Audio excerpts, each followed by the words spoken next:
ब्रह्मा, विष्णु और महेश के अवतार माने जाने वाले भगवान दत्तात्रेय के जन्म की कहानी।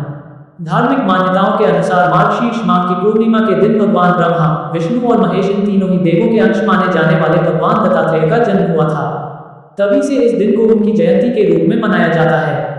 भगवान दत्तात्रेय को ब्रह्मा, विष्णु और महेश इन तीनों ही देवों का अंश माना जाता है। भगवान दत्तात्रेय को गुरु और भगवान दोनों की उपाधि दी गई है।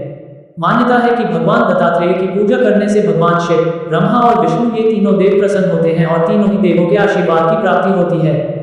हर साल मार्गशीर्ष माह की पूर्णिमा को मनाई जाने वाली दत्तात्रेय जयंती के दिन दत्तात्रेय जी की कथा पढ़ने का विशेष महत्व माना जाता है।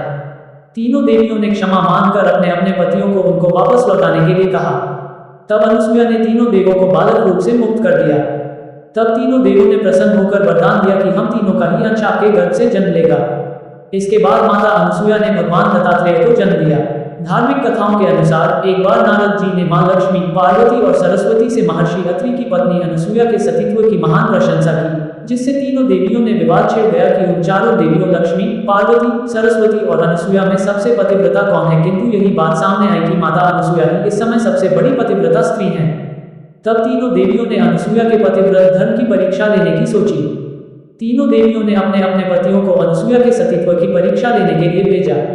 तीनों देवों ने साधु का वेश धारण किया और अनुसुईया की परीक्षा लेने के महर्षि अत्रि के आश्रम पहुंचे।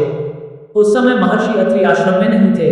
तीनों देवों ने अनुसुईया से भोजन देने की मांग की। जब अनुसुईया उनको भोजन देने के लिए आई तब उन्होंने भोजन लेने से इनकार करते हुए कहा कि आप हमें अपने हाथ से भोजन कराएं। माता अनुसुईया हैरान हुई, पर उन्होंने अपनी मन की बात समझने की शक्ति से भिक्षु बने तीनों देवों को पहचान लिया। अपने सतीत्व धर्म और तपोबल के प्रभाव से उन्होंने तीनों देवों को 6 महीने के बालक के रूप में बदल दिया। फिर उनको अपनी गोद में लेकर दुग्धपान कराकर तीनों देवों की मान ली।